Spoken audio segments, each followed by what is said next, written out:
وَلَقَدْ يَسَّرْنَا الْقُرْآنَ لِلذِّكْرِ فَهَلْ مِن مُّدَّكِرٍ۔ الحمدللہ رب العالمین والصلاة والسلام علی رسولہ الکریم، اما بعد فاعوذ باللہ من الشیطان الرجیم، بسم اللہ الرحمن الرحیم۔ قد خلت من قبلکم سنن فسیروا فی الارض فانظروا کیف کان عاقبۃ المکذبین۔ صدق اللہ العظیم۔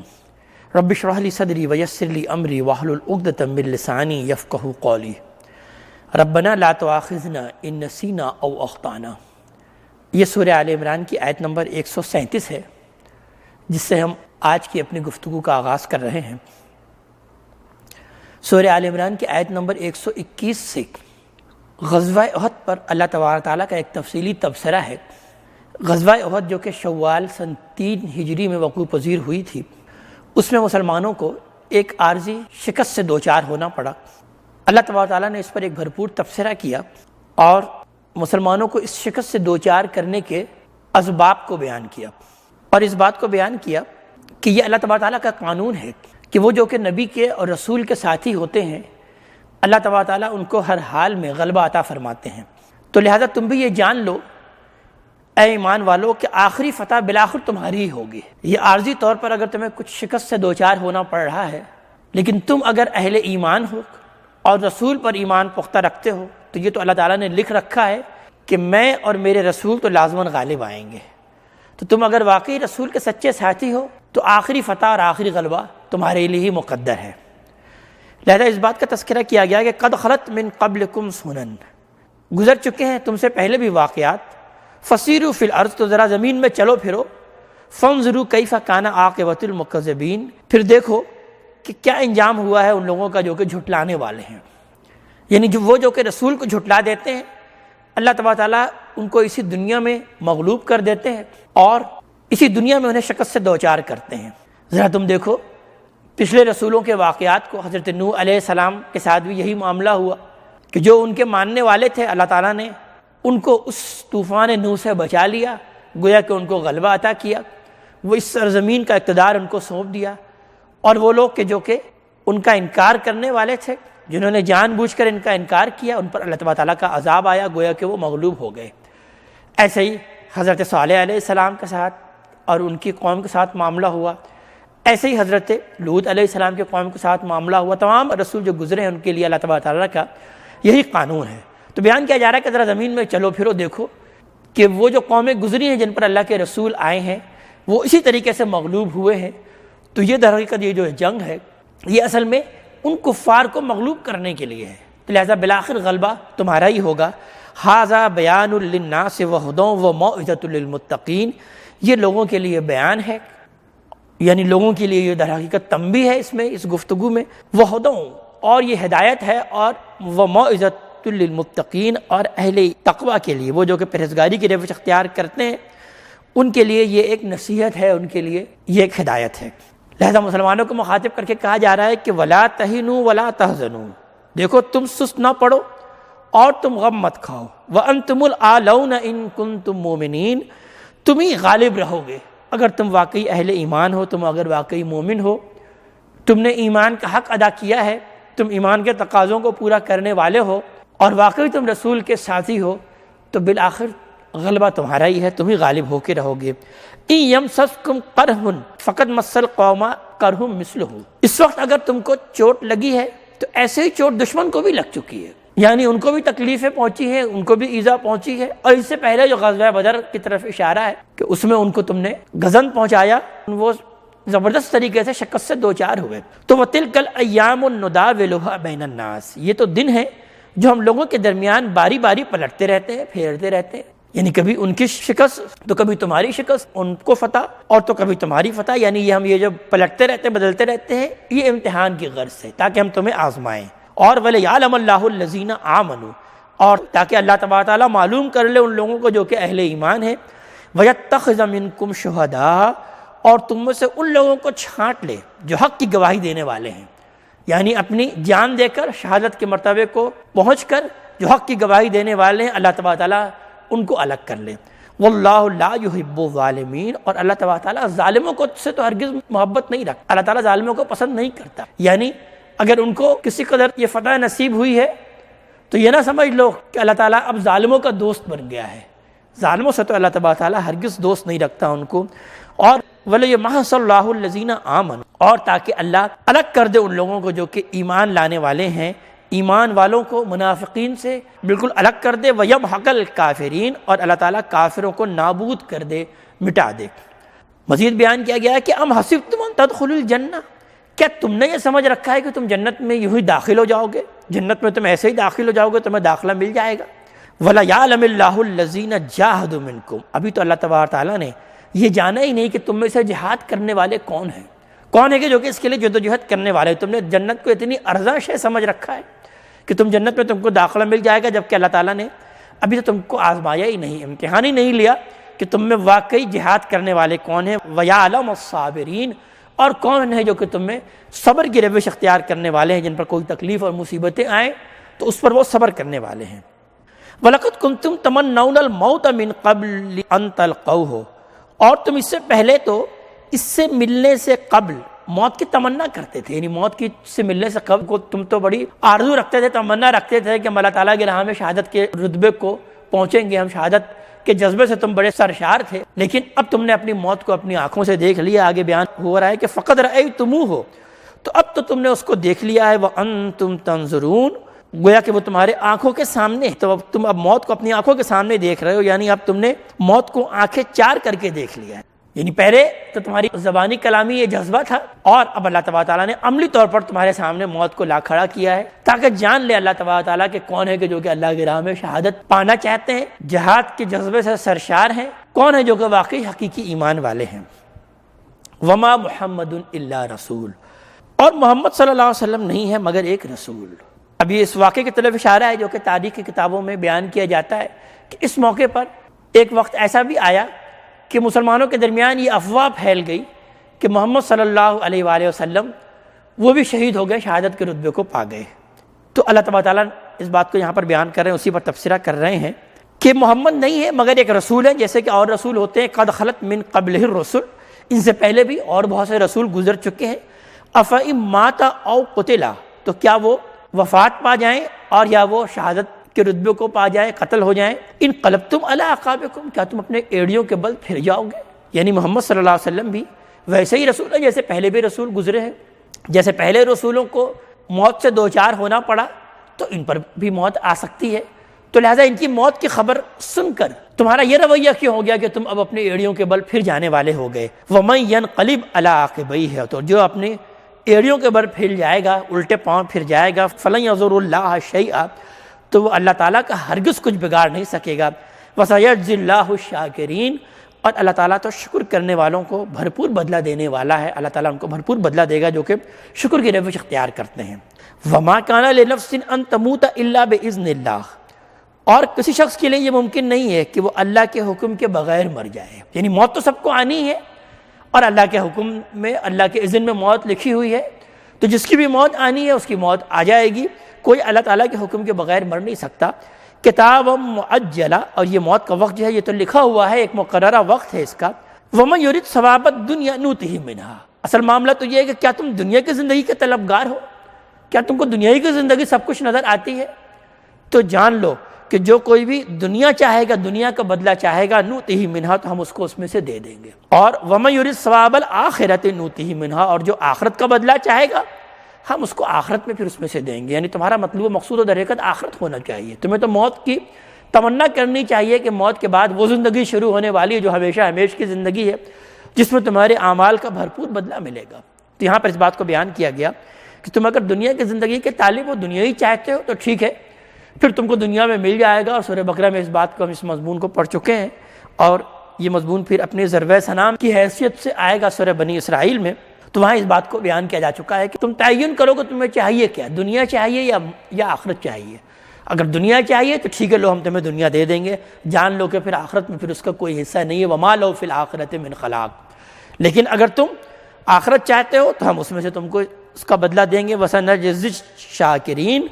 اور شکر کرنے والوں کو تو ہم لازماً اس کا بدلہ دیں گے، اس کی جزا دیں گے۔ وَكَأَيٍّ مِّن نَبِيٍّ قَاتَلَ مَعَهُ رِبِّيُّونَ كَثِيرٌ، اور کتنے ہی نبی ایسے گزرے ہیں اس سے پہلے جن کے ساتھ ہو کر اللہ والوں نے جنگ کیا، قتال کیا. فَمَا وَهَنُوا لِمَا أَصَابَهُمْ فِي سَبِيلِ اللَّهِ، تو وہ تو نہ تو سست پڑے ان مصیبتوں پر جو انہیں اللہ کی راہ میں پہنچی، ان کے اندر تو کوئی سستی نہیں آئی. وَمَا ضَعُفُوا، اور نہ ہی انہوں نے کمزوری دکھائی. وَمَا اسْتَكَانُوا، اور نہ ہی وہ دب گئے. وَاللَّهُ يُحِبُّ الصَّابِرِينَ، اور یہ بات جان لو کہ اللہ تعالیٰ تو صبر کرنے والوں کو محبوب رکھتا ہے. اللہ کی دوستی تو صبر کرنے والوں کے ساتھ ہے، یعنی تم صبر کی روش اختیار کرو. وَمَا كَانَ قَوْلُهُمْ إِلَّا أَنْ قَالُوا رَبَّنَا اغْفِرْ لَنَا ذُنُوبَنَا، اور ان کا کہنا تو بس یہی تھا، ان کی دعا تو بس یہی تھی، اس کے سوا اور کچھ نہیں تھی کہ انہوں نے یہ کہا کہ اے رب ہمارے بخش دے ہمارے گناہوں کو. وَإِسْرَافَنَا فِي أَمْرِنَا، اور اپنے معاملات میں جو کچھ بھی ہم سے زیادتی ہوئی ہے تو اسے معاف فرما. وَثَبِّتْ أَقْدَامَنَا، اور ہمارے قدموں کو جما دے. وَانصُرْنَا عَلَى الْقَوْمِ الْكَافِرِينَ، اور ہمیں ان کافر قوم کے مقابلے میں ہماری مدد فرما. فَآتَاهُمُ اللَّهُ ثَوَابَ الدُّنْيَا وَحُسْنَ ثَوَابِ الْآخِرَةِ، تو اللہ تبارک تعالیٰ نے پھر ان کو دنیا کی زندگی کا بھی بھرپور بدلہ دیا، اور آخرت کے لیے تو ان کے لیے بہت عمدہ انجام ہے، بہت عمدہ بدلہ اللہ تعالیٰ نے آخرت کے لیے ان کے لیے تیار کر رکھا ہے. واللہ یحب المحسنین، تو اللہ تعالیٰ ایسے ہی احسان کرنے والوں کو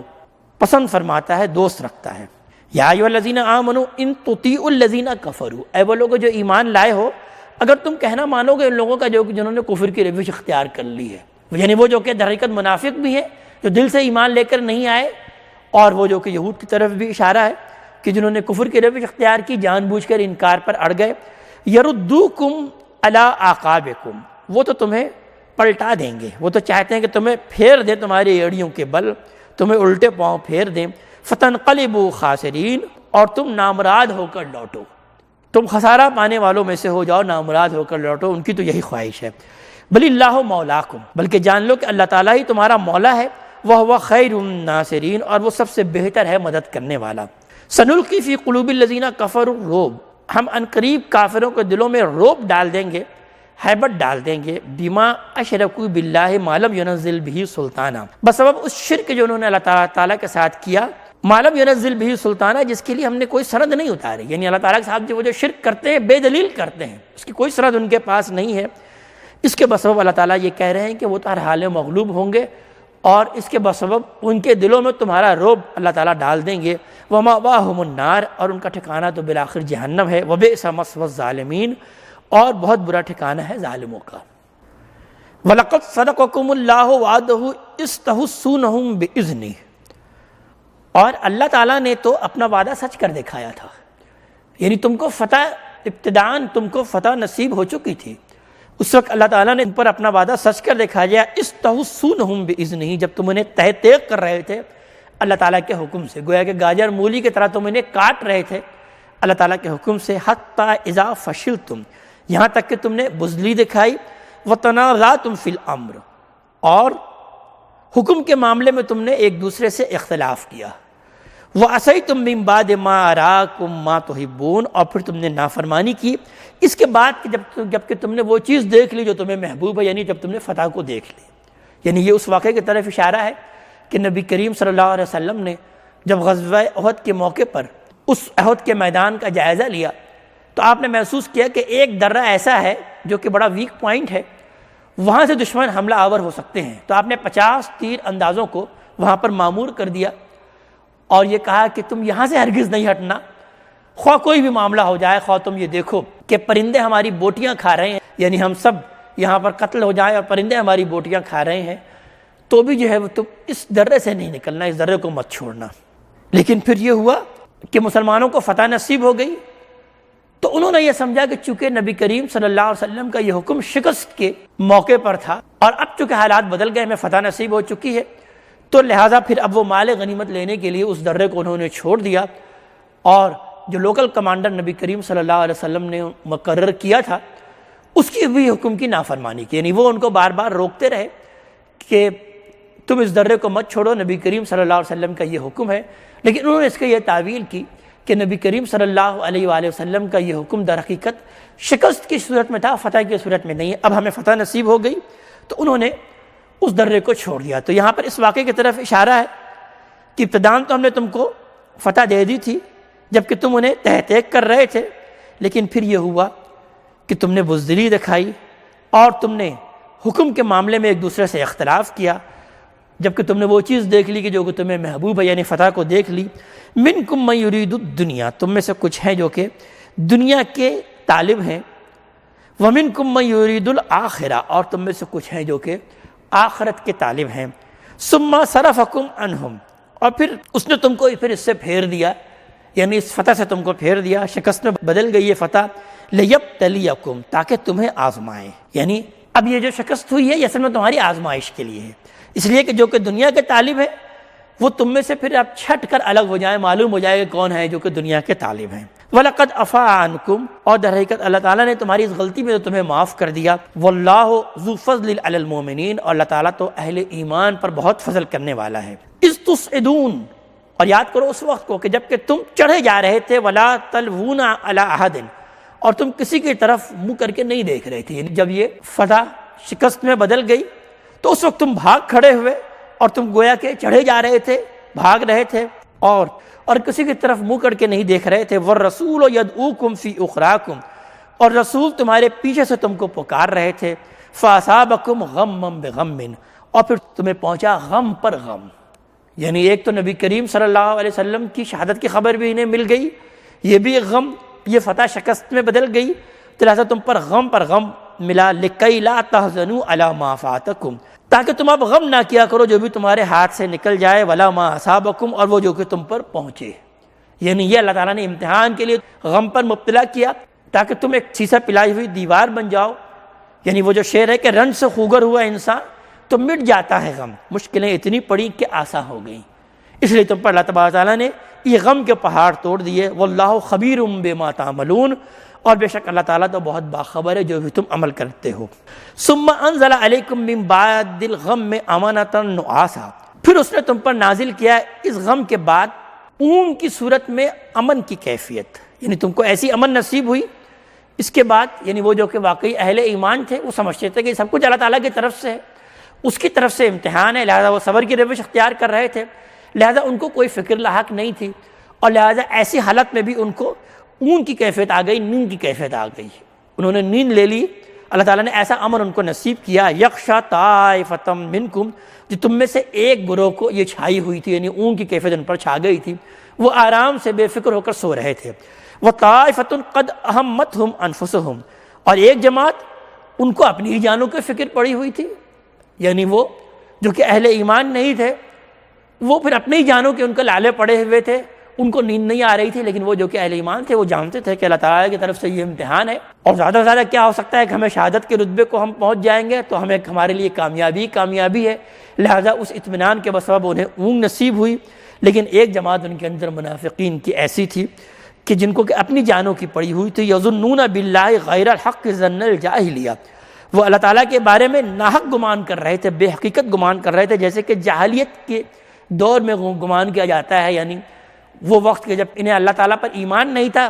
اس طرح کا گمان وہ اللہ تعالیٰ پر کر رہے تھے کہ یہ معلوم نہیں اللہ تعالیٰ کا یہ وعدہ سچ ہے یا نہیں ہے،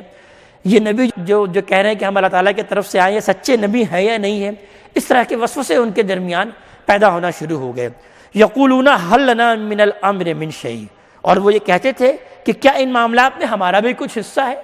یعنی ہماری بھی کوئی مشورہ اس میں مانا جاتا ہے، یعنی چونکہ منافقین کا یہ مشورہ تھا کہ ہمیں مدینے سے باہر ہو کر جنگ نہیں کرنی چاہیے بلکہ دفاعی جنگ کرنی چاہیے، تو اب ان کے دل میں یہ خیال پیدا ہوا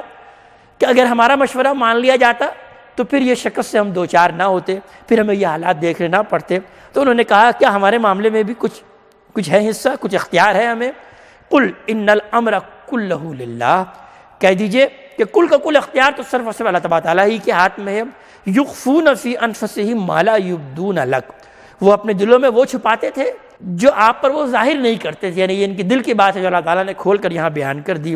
یقولون لو کان لنا من الامر شیء، اور وہ یہ کہتے تھے کہ اگر کام میں معاملات میں ہمارے کچھ اختیار ہوتا، ما قتلنا ہاہنا، تو ہم یہاں پر ہرگز مارے نہ جاتے۔ قل لو کنتم فی بیوتکم، اگر تم ہوتے اپنے گھروں میں بھی، لبرز الذین کتب علیہم القتل الی مضاجعہم،